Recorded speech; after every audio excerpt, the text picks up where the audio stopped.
So today I'm going to continue, certainly on this longer series on the Eightfold Path, but on the talks about right mindfulness, the seventh step of the Eightfold Path.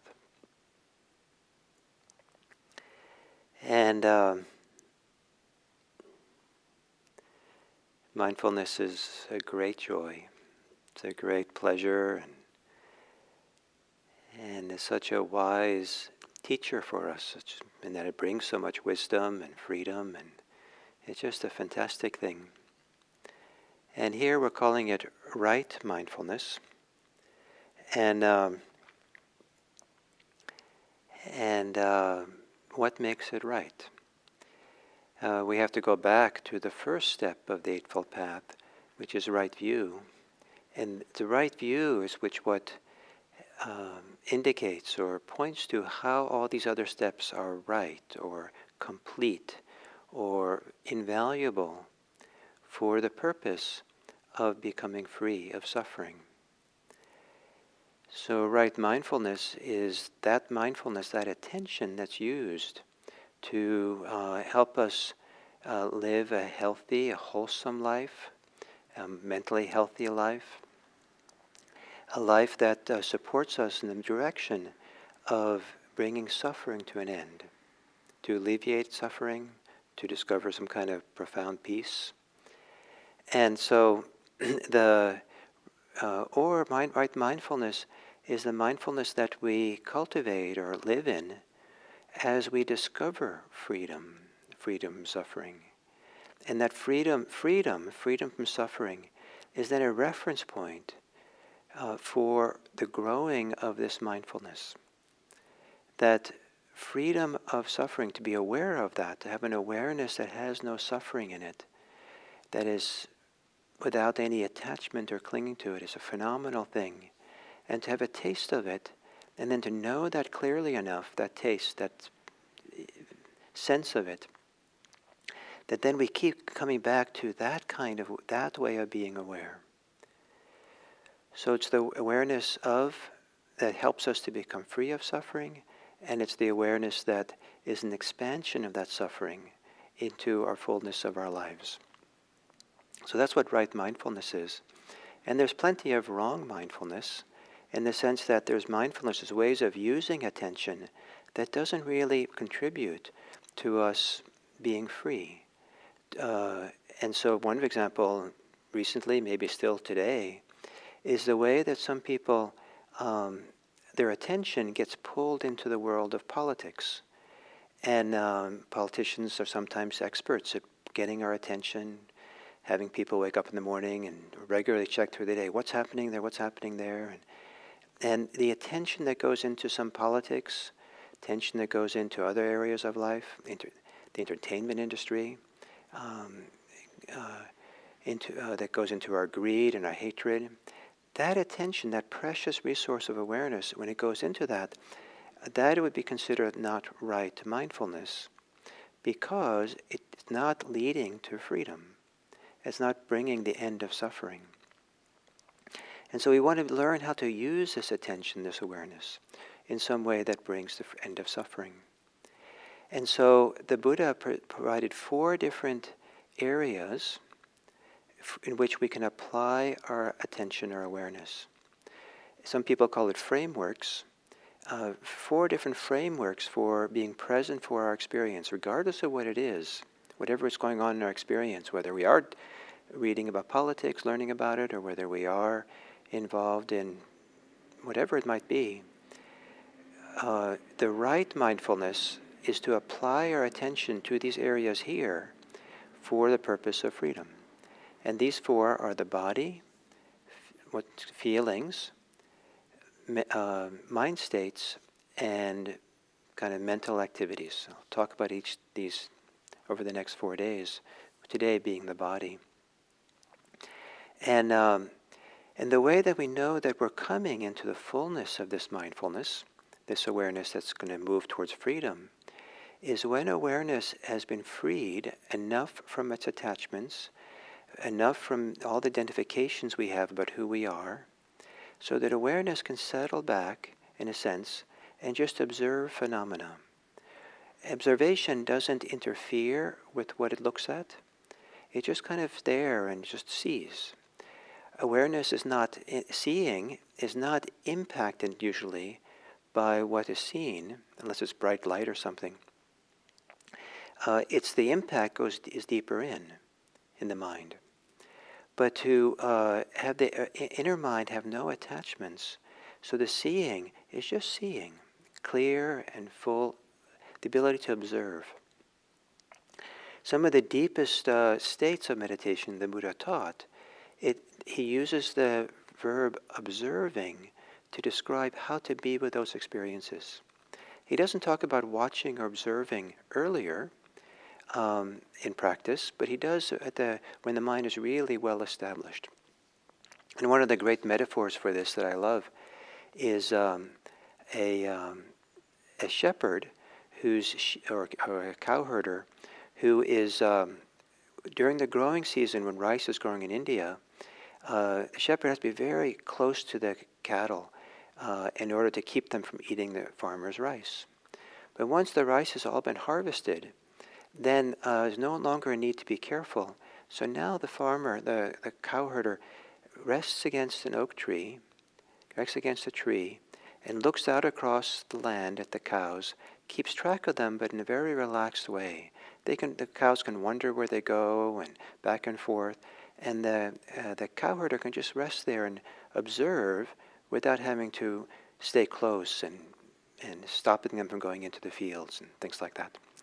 So at some point, as the mind gets settled, and the mind's cows are not going around eating everything or causing damage, then we can just relax and settle and observe. How we get to this mature observation is what the exercises in the 4 areas, the 4 foundations of mindfulness are about. And it's how to develop an acute or a strong or effective way of being present and attentive here and now. And in mindfulness of the body, there are a variety of different ways that stimulate or evoke a heightened sense of awareness. This is what we're trying to develop, a heightened sense of awareness, a lucid awareness eventually. And so one way is to do mindfulness of breathing. This is really central and first and foremost how the Buddha taught mindfulness. To settle into the breathing, to start noticing it and being intimate with the experience of breathing. Notice how the body is tense. And then as we're breathing, to relax the body. And some of you know that when I do guided meditations, that this is often kind of the basic thing that I start off with, almost like a kind of preparatory work, is to relax the body, breathe, and then relax at different places of holding on the exhale. It's kind of a variation of what the Buddha was teaching. He also taught about being carefully attentive, with clear recognition, a presence of mind, to be knowingly, as you do these things, to knowingly live our life, our daily activities of life. When you're walking, clearly stay knowing that you're walking. When sitting, know you're sitting. When lying down, know you're lying. When standing, know you're lying down, you're standing.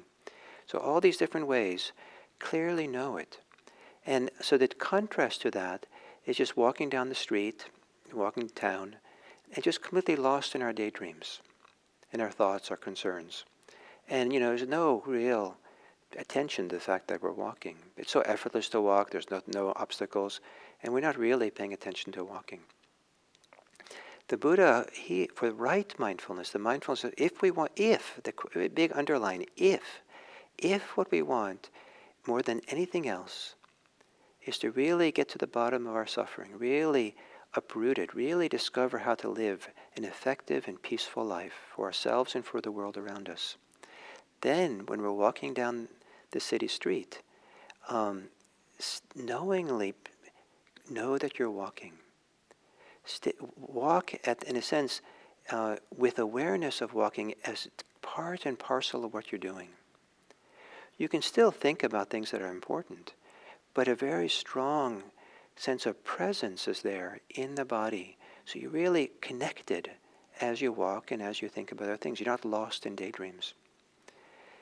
Also, he said to do the same thing in all kinds of daily activities. And when you're stretching your arm to do something, you're picking something up, when you're caring for whatever you're taking care of.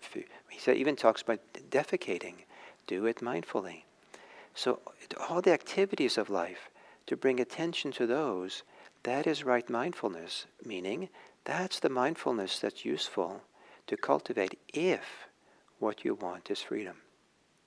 So remember always this, the background of this whole enterprise of the Eightfold Path is this big if.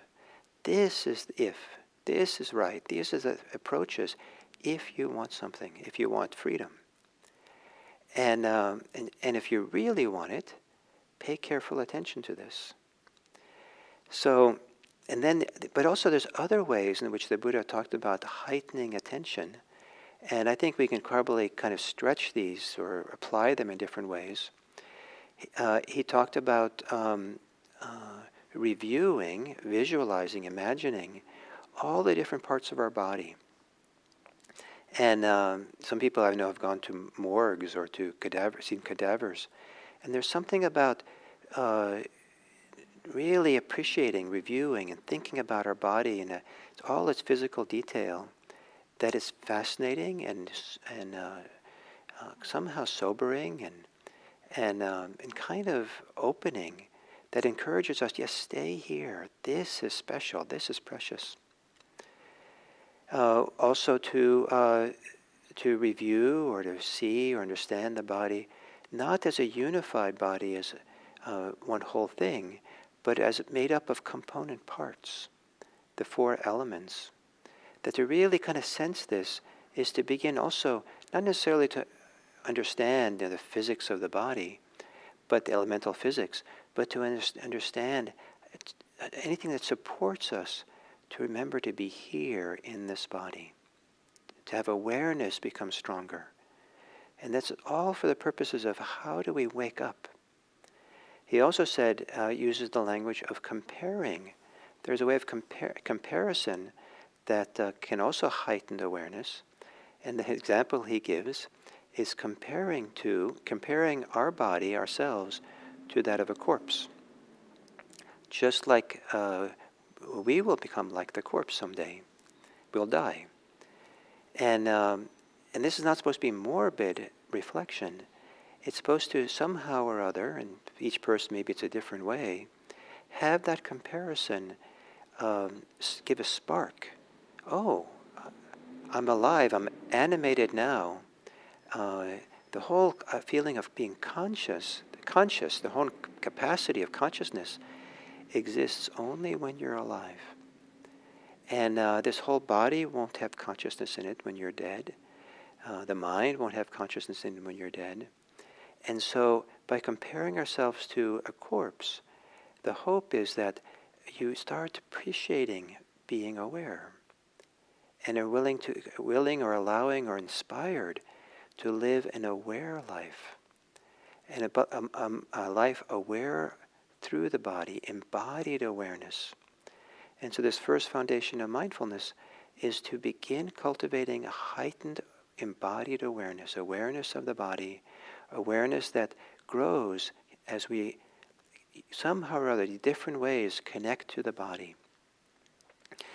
Meditating on breathing on the body, being aware of our body as we go through daily life, reflecting on how the body is made up of all these component parts, or comparing ourselves to a corpse. All for the purpose of heightening awareness, encouraging us to stay in a field of awareness, stay in the continuity of awareness, until the awareness becomes more lucid, until awareness is something that just can peacefully observe what's going on without reacting to what's happening.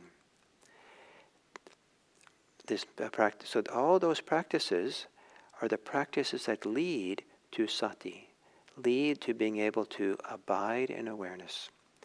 And that ability to abide, to observe, is a form of freedom in itself, and it's the foundation for the deepest kind of freedom, the release that is not letting go. Relaxing, letting go, is what prepares the ground for our heart to release where it's held, where it's constricted. So mindfulness of the body. The Buddha emphasizes this repeatedly over and over again. Very, very, very powerful, very central to what the Buddha at least was teaching. It takes a lot of compassion, a lot of care how to do this because of what goes on in the body for people. But it's the first foundation of mindfulness. Thank you.